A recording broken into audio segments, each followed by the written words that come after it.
Meeting মিছিল এবং সমাবেশ নিষিদ্ধ করা হইয়াছে।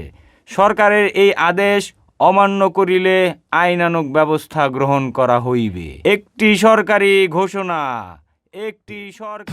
1947 সাল দেশভাগের পূর্বেই আলিগড় বিশ্ববিদ্যালয়ের উপাচার্য ডক্টর জিয়াউদ্দিন আহমেদ প্রস্তাব করেছিলেন উর্দুই হবে পাকিস্তানের রাষ্ট্রভাষা। কিন্তু ভাষাবিদ ডক্টর মোহাম্মদ শহীদুল্লাহ ও অধ্যাপক কাজী মোতাহার হোসেন সহ এদেশের বুদ্ধিজীবী মহল এই প্রস্তাবের তীব্র বিরোধিতা করেন। অসম্ভব। বাংলা মোদের মায়ের ভাষা, বাংলা মোদের মুখের ভাষা।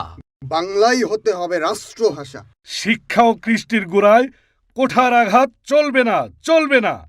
1947 সালে দ্বিজাতি তত্ত্বের ভিত্তিতে ব্রিটিশ ভারত ভাগ হয়ে ভারত ও পাকিস্তান গঠিত হয়।